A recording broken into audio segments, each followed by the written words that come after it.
Well, hello, ladies. How's it going today? Good. How are you? Pretty good. Let's introduce ourselves one more time. Hello everyone, my name is Thao Nguyen. I am a commercial real estate agent and I help people building their business, their wealth through real estate investment.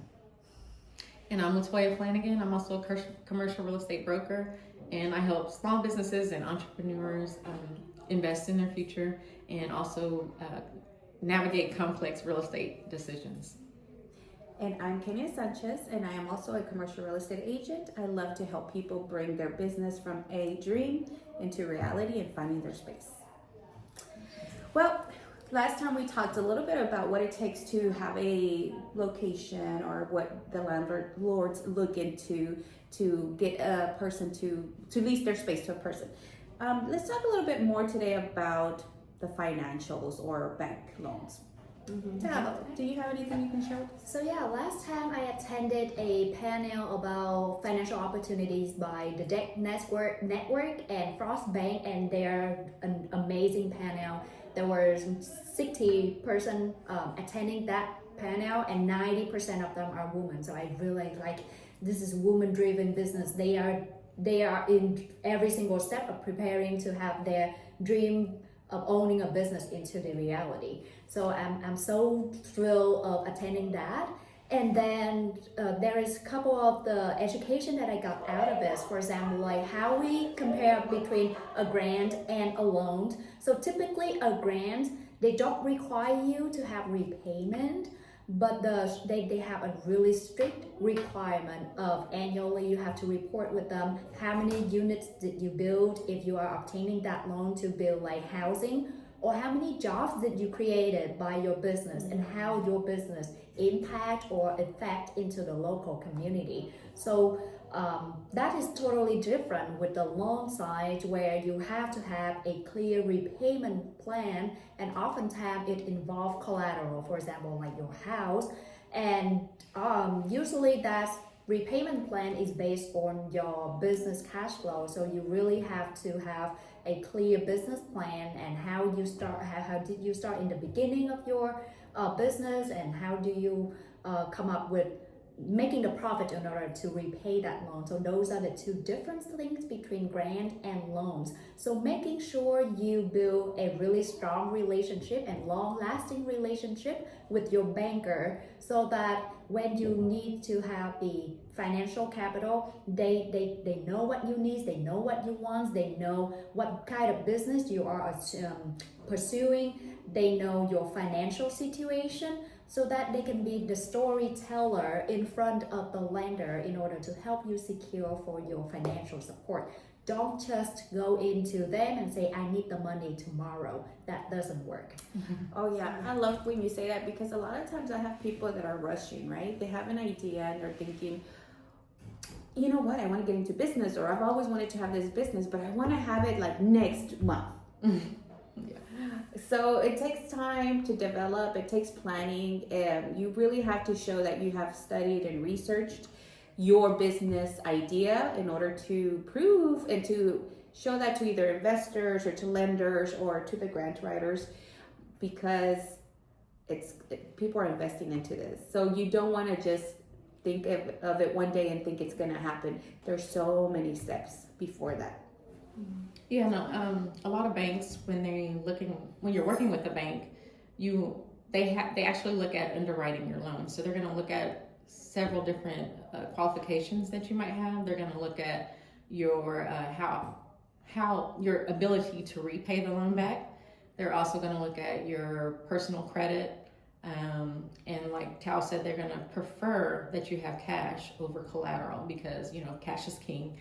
And so when they're making a preference on giving you the loan, they're going to look at all of those things, and hopefully you have a second way, alternative method to repay your loan, because that's very important, that you're not relying on just on your cash flow to repay the loan. So we talked about cash, but it doesn't matter if cash is stored at home, or do we want to showcase that it's been seasoned for a few months at a bank?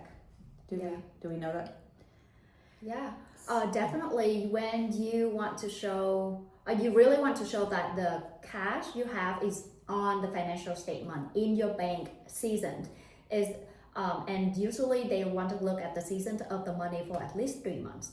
So when you make the deposit of like 10,000 the day before, and you go into the bank and you ask, hey, you say, hey, I have 10,000 in here already.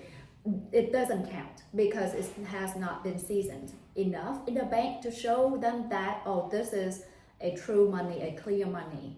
And oftentimes they will track to see where's that money coming from. So if it is a cash deposit, but if you are a W-2 employee, they will question where you got that cash coming from. Say 10,000, a W-2 people, a W-2 9 to 5 p.m. job, how do they have that 10,000 cash people? But in another hand, if you are, say, grocery owner, typically, yes, it makes sense that you have some cash during the transaction, during the days that you buy and sells with the customers. So keep that in mind when you're preparing for your financial situations in order to present in front of the lender or a banker. Yeah, and I think that we're talking mostly about new business owners, but banks like to see a history, and so that's why it's important that you have that in your account, because it shows that you can manage money. Financial acumen is something that they really stress, and if you're a new business owner and you don't have a history of owning a business, then they have to look at how you manage your money. They have to look at maybe the W-2 job that you're coming from to start this business.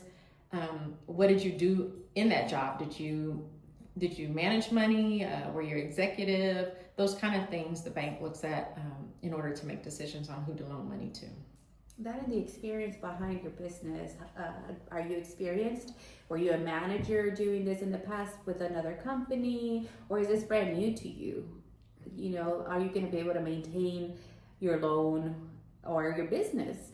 And so you do have to make sure that you let the bank know your experience and why you are capable of making this business a success. Right.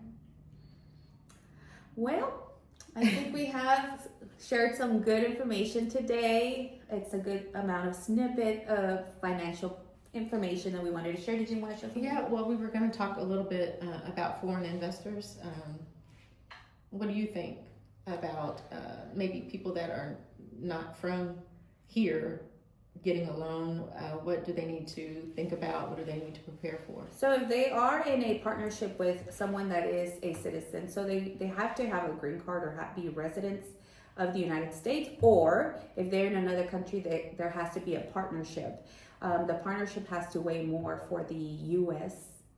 citizen or resident in order for it to qualify as a loan. Okay. Otherwise, if they don't have a green card, then they're not able to qualify.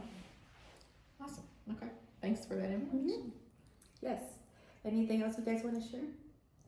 We have so many more, and we cannot wait to share with you in upcoming episodes. Yes, stay tuned. Thank you. Thank you.